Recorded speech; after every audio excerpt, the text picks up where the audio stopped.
अहाँ सब सुनि रहल छी नैना म्यूजिक के प्रस्तुति।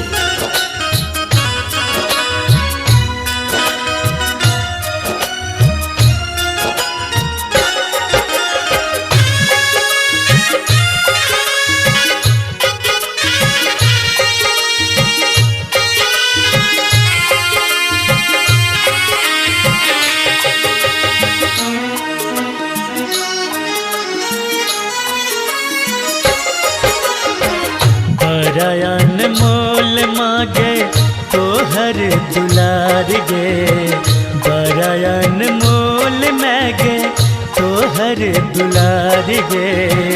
तोहर दुलार बिना दुनिया अनार गे, तोहर दुलार बिना दुनिया अनार गे।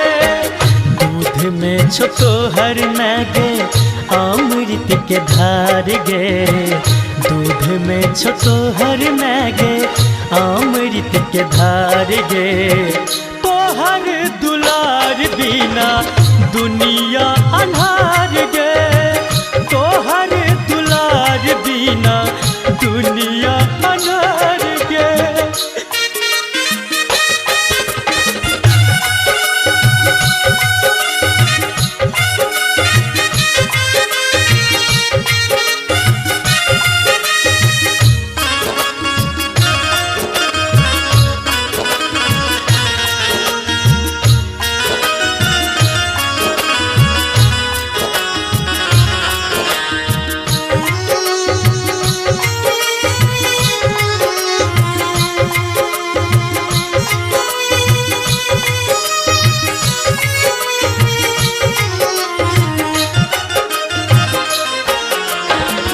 बेटा कही के हमरा बजलहिन केला दुलार गे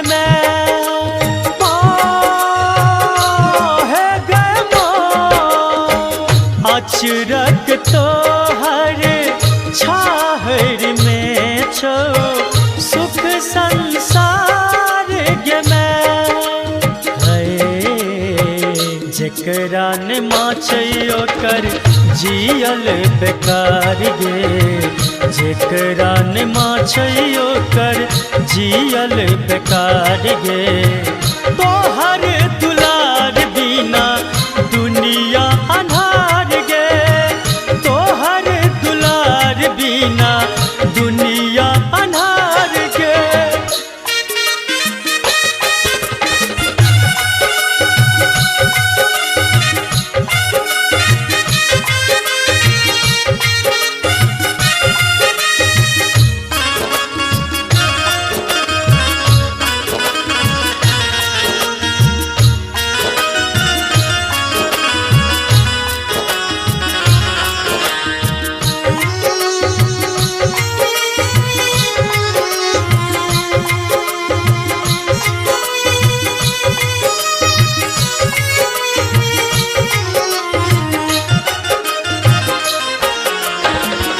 अपने कै दिन भूखले सुतले हमरा खुआल गे मैं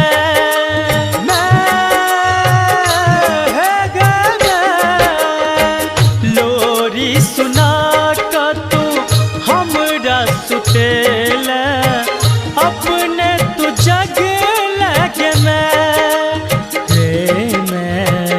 तोरा बिना दुनिया के छै सब सुख बेकार गे, तोरा बिना दुनिया के छै सब सुख बेकार गे।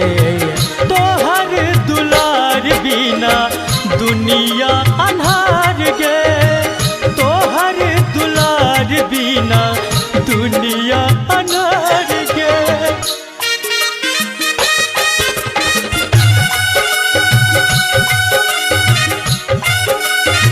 अहाँ सब सुनि रहल छी नैना म्यूजिक के प्रस्तुति।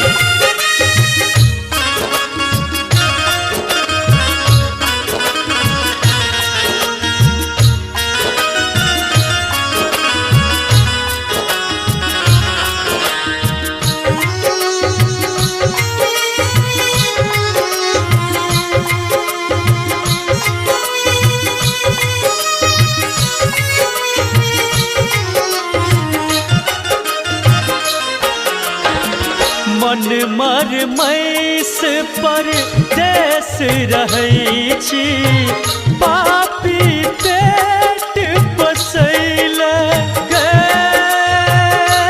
न गे तरसैया मन में गे ममता भरल तोहर मूर्ति के दर्शन करैले गे मैं तोरे चरण में नटवर नागर के धाम गे तोरे चरण में नटवर नागर के धाम गे तोहर दुलार बिना दुनिया अन्हार गे तोहर दुलार बिना दुनिया अन्हार गे। सब्सक्राइब करें नैना म्यूजिक का यूट्यूब चैनल और देखें अपनी पसंद के मैथिली भोजपुरी के धमाकेदार ऑडियो वीडियो। तो सब्सक्राइब करें व सामने दिए लाल बटन को जरूर दबाएं।